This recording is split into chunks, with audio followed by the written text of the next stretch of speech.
শিখি একাডেমিতে তোমাদের সবাইকে স্বাগতম।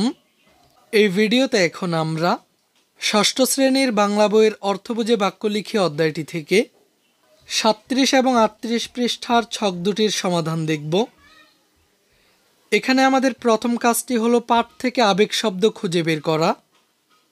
শিক্ষার্থীরা এর জন্য কিন্তু প্রথমে আমাদেরকে আবেগ শব্দ কি তা জেনে নিতে হবে। মনের নানা ভাব বা আবেগকে প্রকাশ করা হয় যেসব শব্দ দিয়ে, সেগুলোকে আবেগ শব্দ বলে। এই ধরনের শব্দ বাক্যের অন্য শব্দগুলো থেকে খানিকটা আলগাভাবে বা স্বাধীনভাবে ব্যবহৃত হয়, যেমন ছি ছি, আহা, বা সাবাস, হায় হায় ইত্যাদি। এই শব্দগুলোই হচ্ছে মূলত আবেগজনিত শব্দ। এখন আমাদের কাজটি হলো চিঠিবিলি, ছড়া এবং সুখী মানুষ নাটক থেকে আবেগ শব্দ খুঁজে বের করা এবং নিচের ছকটির মাধ্যমে শব্দগুলোর একটি তালিকা তৈরি করা।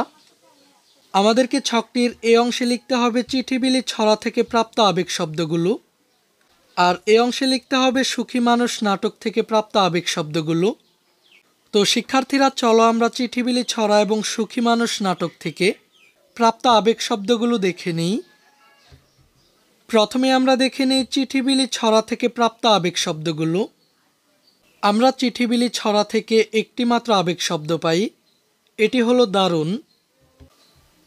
এরপর আমরা দেখে নিই সুখী মানুষ নাটক থেকে প্রাপ্ত আবেগ শব্দগুলো। এগুলো হলো তো, আহারে, চুপ চুপ এবং সবশেষ এ। শিক্ষার্থীরা, এবার চলো আমরা পরবর্তী কাজটি দেখে নিই। এখানে আমাদের পরবর্তী কাজটি হলো অনুচ্ছেদ লিখে আবেগ শব্দ খুঁজে বের করা।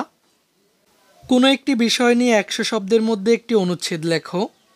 লেখা হয়ে গেলে আবেগ শব্দগুলোর নিচে দাগ দাও। প্রথমে আমাদেরকে এই ছকটিতে 100 শব্দের মধ্যে যে কোনো বিষয় নিয়ে একটি অনুচ্ছেদ লিখতে হবে। এরপর আমাদেরকে সেই অনুচ্ছেদ থেকে আবেগজনিত শব্দগুলো খুঁজে বের করতে হবে। খুঁজে বের করে শব্দগুলোর নিচে দাগ দিতে হবে। তো শিক্ষার্থীরা, চলো আমি তোমাদেরকে একটি নমুনা অনুচ্ছেদ দেখিয়ে দিচ্ছি। শিক্ষার্থীরা, আমি এখানে তোমাদেরকে একটি নমুনা অনুচ্ছেদ দেখানোর চেষ্টা করেছি। আমরা এখন এই অনুচ্ছেদটি পড়ার মধ্য দিয়ে আবেগজনিত শব্দগুলো খুঁজে বের করব।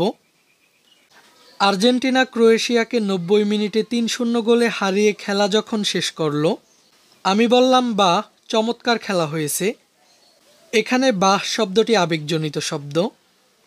এরপর কামাল বলল দারুণ, মেসি সেরা খেলাটাই খেলেছে। এখানে দারুণ শব্দটি আবেগজনিত শব্দ।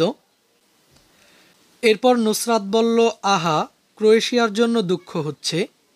এখানে আহা শব্দটি আবেগজনিত শব্দ। আমি বললাম দূর, খেলা তো খেলাই। এখানে দূর শব্দটি আবেগজনিত শব্দ। একদল হারবে একদল জিতবে, এটাই তো স্বাভাবিক। কামাল বলল সাবাস, মেসিকে অভিনন্দন। এখানে সাবাস শব্দটি আবেগজনিত শব্দ। এরপর নুসরাত বলল ওমা, এর মধ্যেই মিছিল বেরিয়ে গেছে। এখানে ওমা শব্দটি আবেগজনিত শব্দ। এরপর কামাল উৎফুল্ল সুরে বলল জয় বাংলা। আমি আনন্দে আত্মহারা হয়ে বললাম চমৎকার, ফাইনালে দেখা হবে। এখানে চমৎকার শব্দটি আবেগজনিত শব্দ। শিক্ষার্থীরা, তোমরা এই অনুচ্ছেদটি তোমাদের বইয়ের ছকটিতে লিখে নেবে এবং আবেগজনিত শব্দগুলোর নিচে দাগ দিয়ে রাখবে। এই ক্লাসে এই পর্যন্তই। পরবর্তী ক্লাসটিতে আমরা দ্বিতীয় পরিচ্ছেদ থেকে আলোচনা করব। শিক্ষার্থীরা, এই ক্লাসটি তোমাদের কাছে কেমন লেগেছে তা আমাকে কমেন্ট করে জানিয়ে দাও। আর আমাদের চ্যানেলে যদি নতুন হয়ে থাকো তাহলে চ্যানেলটিকে এখনই সাবস্ক্রাইব করে রাখো।